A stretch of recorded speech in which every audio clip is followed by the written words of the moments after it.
Saudi Arabia சென்ற பிரதமர் மோடி காஷ்மீர் தாக்குதலை தொடர்ந்து அவசரமாக நாடு திரும்பியுள்ளார். டெல்லி விமான நிலையத்தில் அவர் அவசர ஆலோசனையிலும் ஈடுபட்டார். பிரதமர் மோடி 2 நாள் அரசுமுறை பயணமாக சவுதி அரேபியா சென்றிருந்தார். அங்கு பட்டத்து இளவரசரை சந்தித்த பிறகு அவர் அளிக்கும் விருந்தில் கலந்து கொள்வதுடன் பல்வேறு நிகழ்ச்சிகளில் கலந்து கொள்ள பிரதமர் திட்டமிட்டிருந்தார். ஆனால் காஷ்மீர் தாக்குதலை தொடர்ந்து எழுந்த பதற்றச் சூழலால் பயணத்தை பாதியில் முடித்துக் கொண்டு நாடு திரும்பினார். வெளியுறவுத்துறை அமைச்சர் ஜெய்சங்கர், தேசிய பாதுகாப்பு ஆலோசகர் அஜித் தோவல் உள்ளிட்டோருடன் ஆலோசனை நடத்திய பிரதமர் மோடி தாக்குதலை தொடர்ந்து மேற்கொள்ளப்பட்ட பாதுகாப்பு ஏற்பாடுகள் குறித்து கேட்டறிந்தார். இன்று பாதுகாப்புக்கான மத்திய அமைச்சரவைக் குழுவின் அவசர கூட்டமும் நடைபெறவுள்ளது.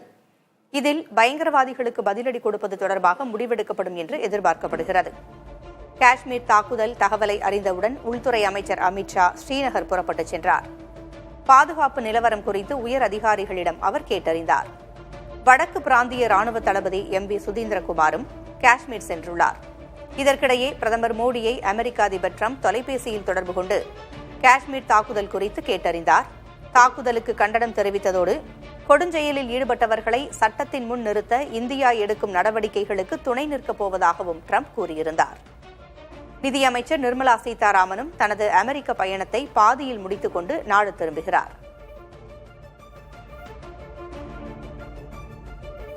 பஹல்காம் பயங்கரவாத தாக்குதல் சம்பவத்திற்கு குடியரசுத் தலைவர், பிரதமர் உள்ளிட்ட தலைவர்கள் பலரும் கண்டனம் தெரிவித்துள்ளனர்.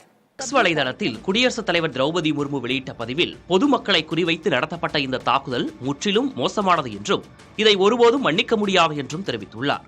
உயிரிழந்தவர்களின் குடும்பத்தினருக்கு ஆழ்ந்த இரங்கல் தெரிவித்துக் கொள்வதாகவும் காயமடைந்தவர்கள் விரைவில் குணமடைய வேண்டிக் கொள்வதாகவும் பதிவிட்டுள்ளார். பிரதமர் நரேந்திர மோடி வெளியிட்ட பதிவில் தாக்குதலுக்கு காரணமான பயங்கரவாதிகள் தப்பிக்க முடியாது என்றும் அவர்களின் தீய சதி திட்டங்கள் ஒருபோதும் வெற்றியடையாது என்றும் குறிப்பிட்டுள்ளார். பயங்கரவாதத்திற்கு எதிரான இந்தியாவின் உறுதிப்பாட்டை என்றும் அசைக்க முடியாது என்றும் அந்த உறுதி மேலும் வலுப்பெற்றுள்ளதாகவும் பதிவிட்டுள்ளார். மத்திய உள்துறை அமைச்சர் அமித் ஷா இந்த கொடூரமான தாக்குதலை நடத்தியவர்களை யாராலும் காப்பாற்ற முடியாது என்றும் குற்றவாளிகள் அதற்கான விளைவுகளை கண்டிப்பாக எதிர்கொள்வார்கள் என்றும் பதிவிட்டுள்ளார். காங்கிரஸ் கட்சி தலைவர் மல்லிகார்ஜுன் கார்கே வெளியிட்ட பதிவில் பஹல்காம் பகுதியில் நடத்தப்பட்ட கோழைத்தனமான பயங்கரவாத தாக்குதலை வன்மையாக கண்டிப்பதாக குறிப்பிட்டுள்ளார்.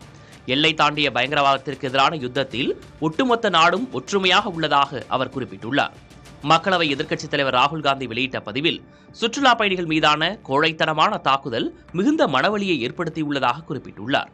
பயங்கரவாதத்திற்கு எதிராக ஒட்டுமொத்த நாடும் இணைந்திருப்பதாக குறிப்பிட்டுள்ள அவர் காஷ்மீரில் இயல்புநிலை திரும்பிவிட்டதாக பொய்யான கூற்றுகளை கூறுவதற்கு பதிலாக இதுபோன்ற சம்பவங்களை தடுக்க கடும் நடவடிக்கைகளை மத்திய அரசு எடுக்க வேண்டும் என தெரிவித்துள்ளார்.